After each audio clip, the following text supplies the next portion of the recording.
Welcome and welcome back to my channel. In this video, I want to discuss a new interview done with the California City Police Chief by KGET News about the status of the case of missing brothers Orrin and Orson West, or Sincere and Classic, who have been missing since December 21st of 2020. It is a new interview that was just posted on February 23rd of 2021, but I can't say that there is any new news, unfortunately, since that's all we want. But at least he's speaking about the case, which I guess is better than nothing. When asked if the boys are still alive, the chief says that he has no reason to believe they are not alive. He will believe they are alive until he finds some sort of proof or evidence that they aren't. When asked what might have happened to the boys, he said he truly believes the boys did not get out of that neighborhood without the assistance of an adult. He said any number of 1,000 scenarios could have occurred. He said he still suspects foul play because if someone took the children away from their home, that constitutes foul play. He said there are dozens of persons of interest, but they still have no suspects in the case. He said people think they've given up, but they haven't. He said they're still actively working the case, and they have not stopped. He said if they receive tips from people who claim to have seen the boys somewhere, they are going to those places, and they are reviewing their security footage. He said Bakersfield is still working the case, along with the FBI, the Kern County Sheriffs, and the Kern County District Attorney. When asked if the case could go cold and we'll never know what happened to the boys, he answered, of course, it's possible. But a cold case is never really cold, he said. It's just not being actively investigated. The interviewer said that the City Council is supposed to be voting to renew the reward money for this case and plans to on a regular basis as needed. When asked if he thought this case could be part of something larger, like human trafficking, he said that anything is possible, and they aren't ruling anything out. He said he's 110% sure that the boys aren't in the Cal City house, in a secret room, or behind a false wall. He said the fact that the dogs alerted inside the house, but not outside of the house, means nothing. He said that polygraphs are only a tool to help the police go in a specific direction, but right now, they don't have any of that, unfortunately. Then when the interviewer asks if the adoptive parents took polygraphs, he says he can't comment on that, even though he just did. He said he would bet his house that the boys did not wander into the desert, but it doesn't mean they aren't there. He doesn't believe they're in the desert in Cal City because it was searched with infrared the night they went missing, and it was searched again 5 days later. He said the boys couldn't have gotten that far.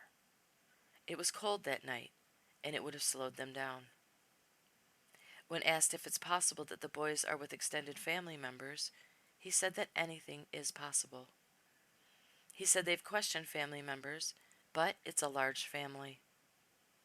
But if they have them, and the boys are safe, the police could find them, and that would be awesome, he said. When asked when the other children in the home last saw Orrin and Orson, he said he was unable to comment on any interviews they conducted with the other children in the home. But he did confirm that the other children have been interviewed. He said Trezell and Jacqueline are still cooperating with their investigation, but they haven't questioned them in weeks. He said the biological family is cooperating with the investigation as well. He said the police have not instructed anyone not to speak to the media. When asked if there's any video footage of Orrin or Orson in Cal City, he said they have hours of surveillance footage, but he can't comment on any of it.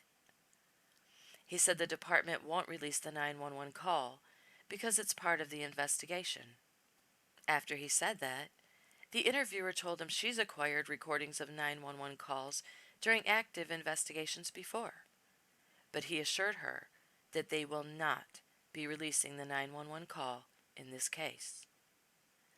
When asked if they found photos of the boys on Jacqueline's phone when they confiscated it, he said yes, there were photos of the boys, but He couldn't comment on them. Then she asked if he knew why she hasn't released any more recent photos of the boys to help with the search. And he said he can't speak to her thought process. He said he keeps doing interviews to keep the story out there, and it's not helpful for people to call the station just to tell them that they aren't doing their jobs. He said the focus needs to stay on finding the boys. So, in my opinion, the chief confirmed yet again that Trezell and Jacqueline have not taken a polygraph test and that the other children in the home have been questioned. He maintains that the children's grandmother was the last person to have seen the boys other than their adoptive parents, but he said he doesn't know the exact date she saw them. From this interview, he sounds to me like he believes the boys were taken from the home in a vehicle. Whether he's just putting that out there or he actually believes it, I don't know. But he didn't say anything that struck me, as he's looking at Trezell and Jacqueline as suspects. And that may be on purpose. Who knows? He really didn't have anything new to say, other than confirming that the other children in the home have been questioned. And apparently they didn't raise any red flags with their answers, or I would think we'd have seen an arrest or two by now. So, new interview? Not much new information. We need to keep praying, folks. That's all we got right now. We've got our prayers, we've got our hopes, and we've got all the incredible YouTubers who are out there working day and night trying to find the boys. I'm so grateful for them. And I really, really, really hope that we get some good news soon. We certainly need it. We need to know where the boys are, and we need to know they're safe. Thank you all so very much for watching. I really appreciate your time, and I'll see you on my next video.